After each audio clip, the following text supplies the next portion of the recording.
Welcome to Fridays with Anne. This is a series of conversations with Belgian homeopath Anne Vervaeke about homeopathy. I will ask her curiously whatever confuses me in homeopathy, like case taking, case analysis, or theory in general, and Anne will answer according to her insights, experience, and most recent findings. You, the viewer, are invited to participate actively, so please feel free to send in comments and questions. For more information on Anne and her work, please follow these links, which will also be posted below every video. And now today's episode of Fridays with Anne. Here we are with another Friday. Hello, Anne. Hi, Joost. I'm very happy to speak to you today. And our topic will be case management. The last time we spoke a lot about evaluating the case, as in what happens, what are we expecting to happen when we give a similimum to the patient, and also when we thought we give a similimum, we see that it might just be a partial remedy. How can we tell this? And I thought, since we were already focusing on this aspect of case management, it would be a good point in time to come back to this thing that you mentioned already way earlier in another episode, that you would call a mythical remedy. Yeah. This sounds quite mythical to me. So please shed some light on the whole myth. Okay, I'll do that. That's a very good question. Yeah, indeed. I think in the beginning of our hangouts, I just referred to it like I will explain later. Okay, and the time is now. According to me, it's what I observed, and I call it mythical because you have to give a name to it. It's a prescription on the level, on the mind level, level 4. And there you have, as far as I can see, that's the level of the psyche, the mental level, and your psyche has also 3 levels. It's divided in 3 levels. That's psychology, that's not homeopathy. It's your conscious level, your subconscious, and your unconscious. And so your conscious, that's easy, we all know that. That's where the patient speaks to us. I mean, I refer now to consultation. The patient speaks to us from his rational mind. It's every time he says, I think, and I know, and I understand, and all that. All his thoughts about himself and his state, and his situation, or whatever his problems are. For us, it's not very useful, but it tells us something. And is his patient thinking a lot? Is he intelligent? Is he rationalizing his feelings, etc.? And then you have this unconscious level, the subconscious level, I'm sorry, where everything that is unacceptable or too painful for us to feel and to experience in a conscious way is like put under the carpet. So it's there, but it's invisible. We don't see it, and in our daily life, it is not directly experienced, but it's always ready to pop up at any moment of less control. So we use it as a homeopath very often as a direct way, or the stepping stone to the vital, because it is if it pops up, it is more authentic, more deep than like the controlling conscious mind. So it pops up in dreams, it pops up in moments of extreme stress, and when the patient loses control. So that's sometimes a good idea. That's why it's sometimes a good idea to ask for the most intense moments, or the biggest, the things with the biggest impact. We call it like this. We don't give it a particular name, but the patient will mostly come up with a story where he lost control or he was hurt the deepest or whatever. And also in his dreams, those things will come up. But then we have another layer that I think, as far as I understand, is the unconscious, where we as humans, as individuals, take part in the story of humanity, like where our personal life has these experiences that, let's say, common to humans. It's like if humanity would be one organism with its own biography and its own big events, as a person, as an individual, we take part in this.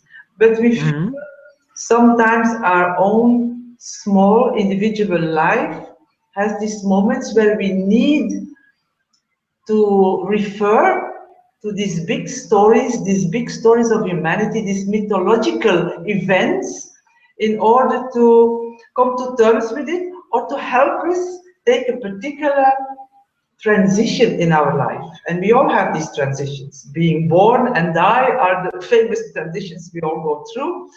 So we, the first thing that the humans did was burying their dead. We're not like animals when somebody dies, when an individual dies, that we just walk on, like life goes on and the corpse is left by itself. We need a ritual to come to terms with ending this life and even, as most of people on earth believe, going to the next, going to some other realm where our soul is continuing its journey. But we just can't go on with our lives without a ritual. We need a ritual, and we need to share this ritual in order to overcome this step, this transition, the big transition in our life. And so we have many of those transitions, many of these bigger than my personal lifetime events. And all those things are symbolized in stories, in fairy tales, in mythology, allegories, symbols. That's why we have them everywhere. So is this aspect of the thing, is it what Jung referred to as archetypes? Yeah, something like that. It's the archetypal events. So, like the Greek world of the gods, they all are like, let's say, bigger humans than normal. But there are gods, but they're very human-like in their jealousy, and their violence, in their fights, and whatever. Yeah. But it's like our projection on a bigger screen. Yeah? And then we understand it with other than daily life words, that we partake in this. Yeah? It's not something outside of us where we have nothing to do with. No, it's the same in fairy tales, like the stories of Grimm, and Little Red Riding Hood being eaten by the wolf. It is a mythological story. It's not just a very creepy story to scare little children. And some parents hesitate to tell their children because they will be scared. But being scared as a child is part of a bigger story, And being eaten is a mythological thing. Usually in life you don't get eaten, and yet the stories are full of it. And also in every story there's a prince that needs to go out in the world on a quest, and then he has to fight the dragon and find the treasure, and when he achieves, then the princess is his, And all those mythological stories, all this myth, that's why I call it the myth, we can have in our life, and we can have a problem that we can't solve, a mythological step, a transition in our life that we are unable to do. We don't know, we hesitate, we are unaware of it, or we have no solution. Yeah? You have to do something and you can't. For some reason you can't. You feel your circumstances don't allow you to. And then, what I think I see more than once, the body will produce like intense symptoms that seem to come out of the blue, that the person never had before.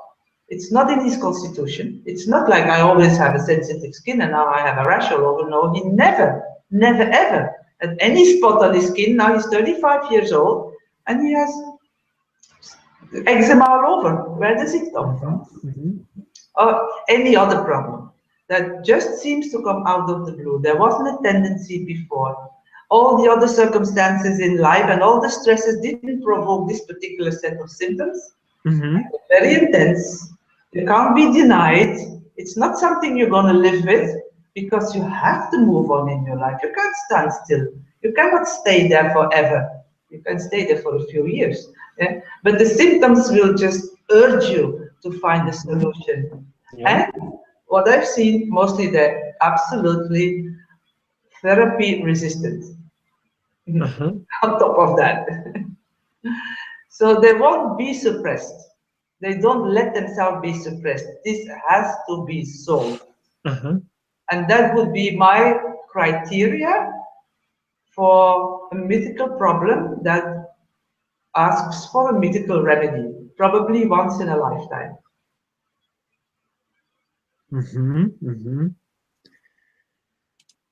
Okay, the first question that comes to mind then is, how would you tell this apart, or why? Yeah, how would you tell this apart from the vital disturbance? Very good question. Apart from the what you just mentioned, the physical symptom, that it is a symptom that didn't show any tendency before. Very good question, and your patient will make you think about it, because he, in a vital prescription, is most likely to say, I always have had this. I always felt like this. Even as a child, I was. No matter what age. Yeah? Like the moment the person starts to generalize his problem, like from my problem he moves to me, he will probably refer to the time, like always. I always been like this. I always been shy. You know, I never been a hero. You know, I always was a mother's child, whatever.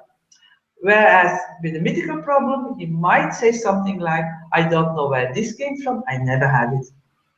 It's like almost this is not me. And also, very often the patient will have a very specific moment in time when it started, and often he will make the link since I. And there's a very specific moment linked with a particular circumstance. And it could be since I moved to this country because I met my husband and we moved, I started having this problem. Or since I finished my study and then start to work, and it's not exactly the work I've chosen to do, or whatever. Since my child is born, this and this started. But very often it is a matter of a problem, a conflict started, and the step couldn't be taken. Necessary decision couldn't be made. There was no escape. A person saw no solution for this problem. They saw no. There wasn't a decision to make because he couldn't. Yeah. That's how he got blocked. That's why the system is like calling out with symptoms like, sorry, you can't stay here. So there would be something which is aside the vital disturbance, because in the vital disturbance we have similar things. A patient would tell us that this and that bothers them, has always bothered them, or produces them stress for this and that reason.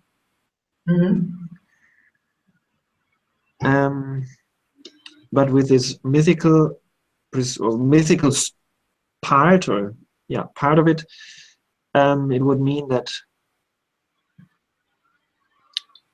basically that it's very different from what he has told before, and that it's something new to not only to the therapist but also to the patient.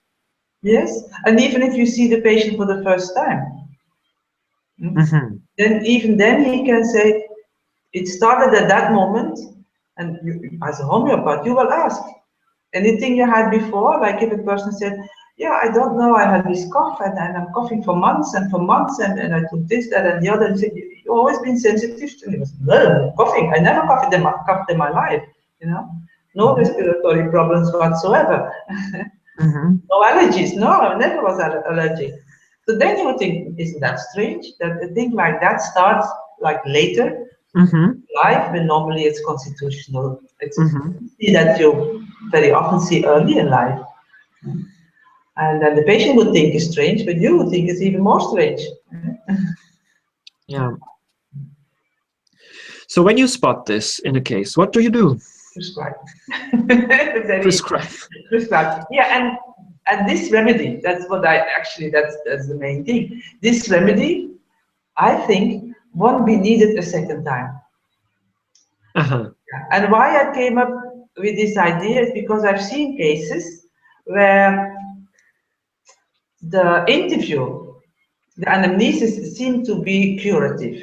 Not only it was like very convincing curative. And then the question is, how come that in some cases, and you do a similar anamnesis as deep and as thorough, and and with the one patient, it's like almost a catharsis in itself. The patient becomes aware of the problem by only hearing himself talking, actually, and his symptoms disappear like snow for the sun. And that's also typical with mythical problems. When the problem is solved, the spell is broken. And very intense. As I told you, most of the time the symptoms are very intense. Very intense. Therapy-resistant symptoms disappear like snow for the sun, even within hours. You know, this is not what we see in a vital prescription. It takes more time to build up the chronic problem, and it takes more time to cure. While this mythical problem seems to come more or less sudden and disappear very quickly. So, as I would say, of course, prescribe, but in some cases, it doesn't even seem to be necessary. And I think all those cases I'm sure you heard of, and all those homeopaths who claim that the anamnesis in itself is healing, and I would say yes, it's healing for different reasons. When it's a vital prescription, or a vital problem, the reason why it's healing, and it's healing for everybody, I think, is to be heard, to be listened to be cared for, and to be not judged. And don't leave the room with good advices. That's a healing thing for everybody. But you have this group of patients that it's more than that. From the moment on, from the intake on, they start to get better. And they're better within hours, days, let's say, the exceptions are weeks, and the problem will never recur again. It's gone for good. That also, for me, is a pointer that it was a mythical problem after all. And you prescribe, or you can prescribe, if it's not cured by your anamnesis, because this is probably the reason why homeopaths claim awareness is cure. If you become aware of the mythical problem, it's gone. It's gone by taking it from your unconscious to your conscious, then it's gone. That's why I say the spell is broken. And the spell can be broken by watching a movie, and all of a sudden, it's like mirroring your problem. You understand what the problem is, and it's gone. Or the consultation is mirroring. And I think that is behind the idea that the homeopathic anamnesis should mirror a patient's problem. It shouldn't. But by nature, it does, because the patient hears himself talking for an hour or 2 hours. So in all detail, he explains his problem. And that, in some cases, is enough to break the spell. If not, you prescribe the remedy, and then I wouldn't expect it to be needed after that. And then the patient is back in his vital state where he always was. Okay.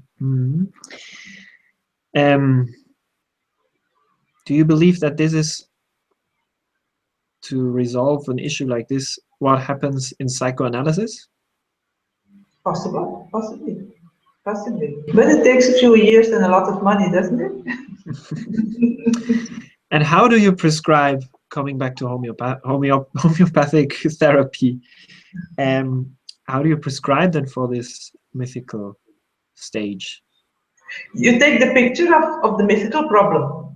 It's like that is then your case. Okay, let's focus on this one thing. It started then. How did you feel? How did you react? How do you feel now? What are your physical symptoms? You make the whole consultation around this thing, not who are you. See, that's a different focus. Okay. So I suppose you had experiences like this where you then prescribe the remedy and then a mythical remedy, and then the problem got solved. And yeah, and it happened to me. Well, a few things came together. It happened to me because, as I prescribed, then the received remedy, the Similumab, and the problem wasn't solved. Then I had to look for reasons why, and one of the reasons why is that I could understand that it was on another level. And the other thing that added to it was cases I've seen from other homeopaths with miraculous cures that I could understand, like solving the medical problem, with or without remedy. Yeah. Okay.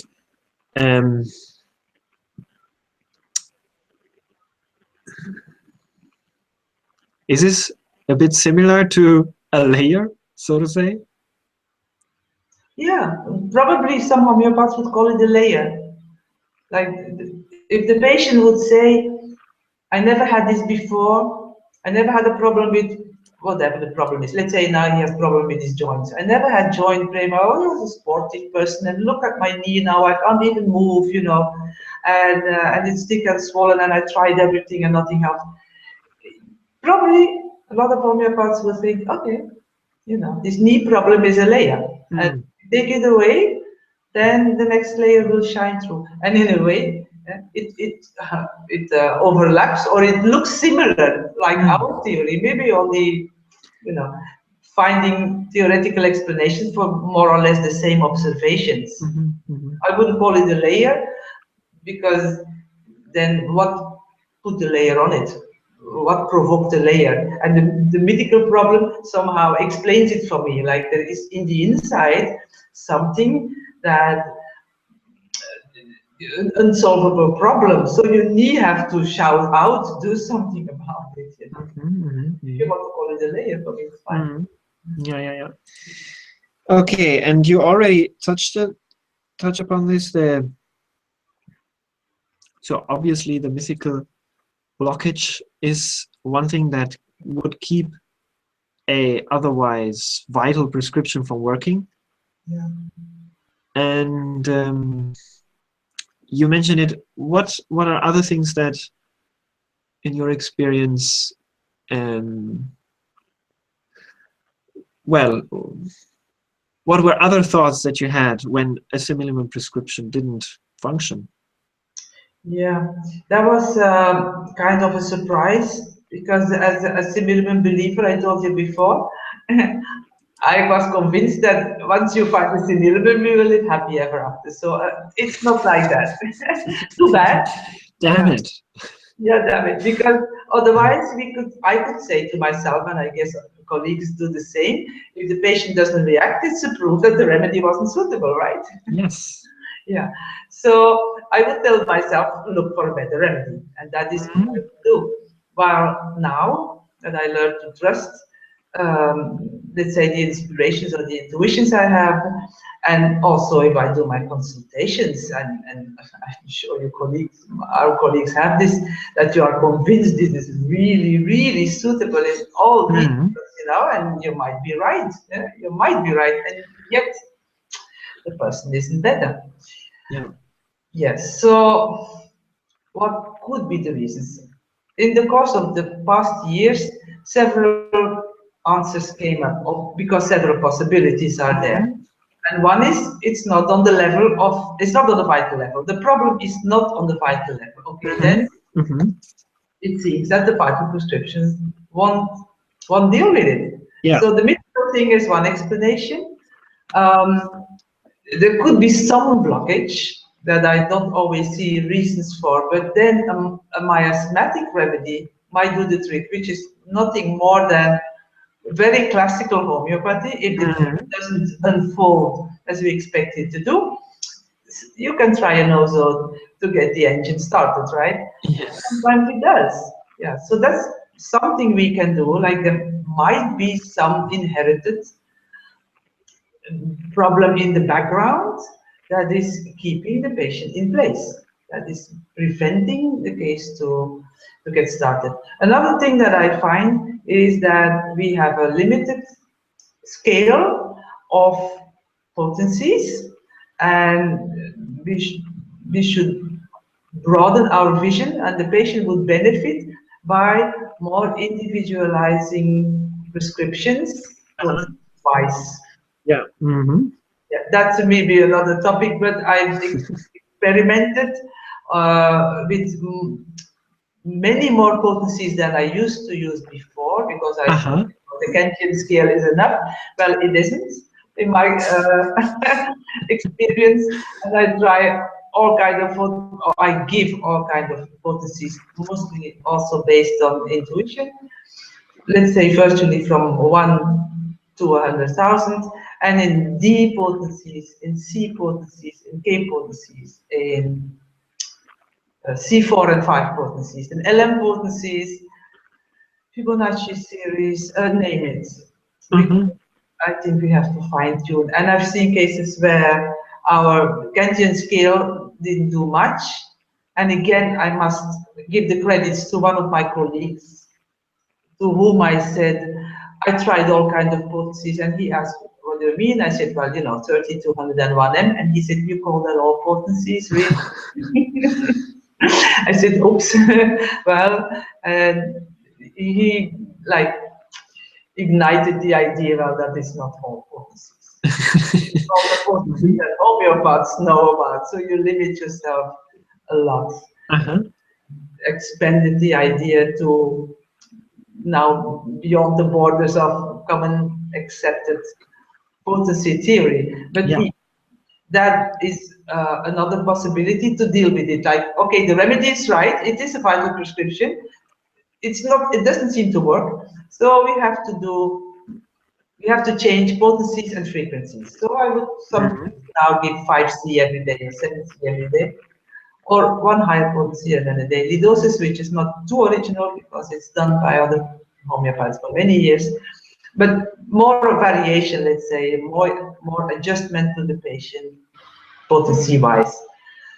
And of course, it can be an emotional problem on an emotional level.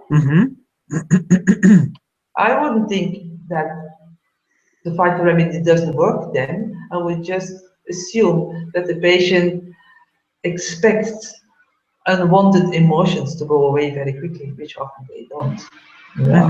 They take a while, and they will. Sometimes a longer while. Sometimes a longer while, and not all patients are sticking with you for 6 months or 1 year, and it will take so long before these unwanted emotions don't show up, or not so often. So it's not always, it's not working, but the patient tells you your remedy is not working.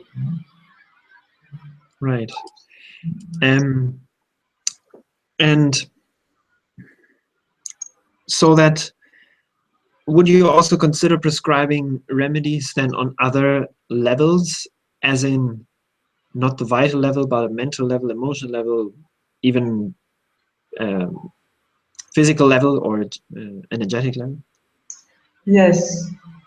Yeah, we'll do that now. Let's say, in my experience, for instance, chronic fatigue patients don't react very well to the Similac.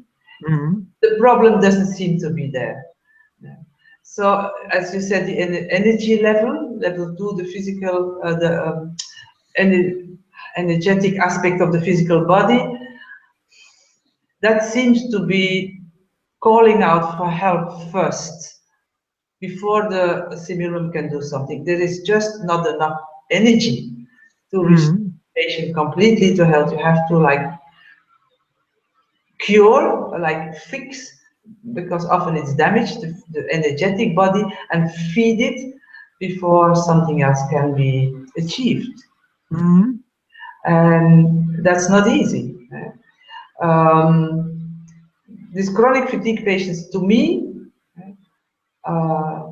get sick not because of the vital state. They get sick because of other reasons. And of course, we have patients who have problems with toxicity. And I'm not specialized, but colleagues of mine, especially in Holland and maybe also in Germany and in other countries, are specialized in detoxification of the patient first.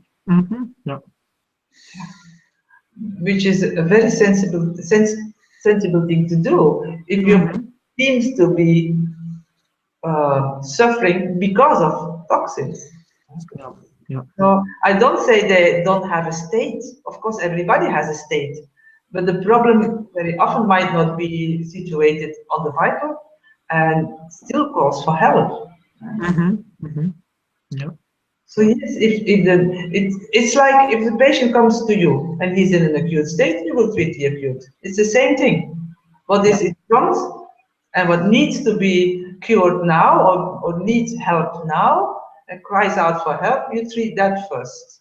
When I'm talking of simulum prescription, I'm talking of chronic states. Right, yes, yeah, of course.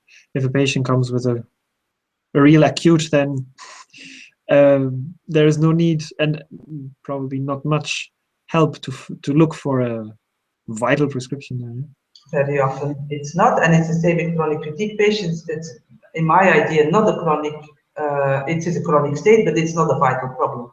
It started somewhere else. Yeah, I see. And as a result of the whole patient is miserable, but that's the same as we say with clinical problems. We said the last time, if your stomach is upset, the whole person is miserable. Yeah.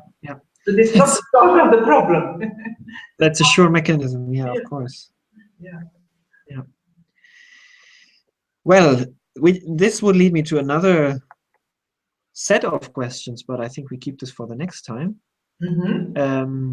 which revolves around obstacles to cure, expanding on this a bit more. Yeah. And other ways of... Yeah, we probably have them more and more, but already Hahnemann talked about it in his third or fourth aphorism, I think, obstacles to cure. So a very important topic. Yeah. Probably the list has gotten longer nowadays. Yeah. So, right, to sum up, then we spoke today about you introduced your idea of what a mythical remedy is, or a blockage on the mythical level of a patient, and how to address this in case management. Then we spoke a little bit about what could be reasons for a simillimum prescription on the vital level not working. And then prescribing on other levels than the vital level. So yeah, we keep this for next time to speak more about obstacles to cure. Okay, that's a very good idea. Let's keep that for next time. Thank you very much, Anna. I enjoyed it a lot. Like always. And see you next time. Bye for now. See you next time. Bye, Joost.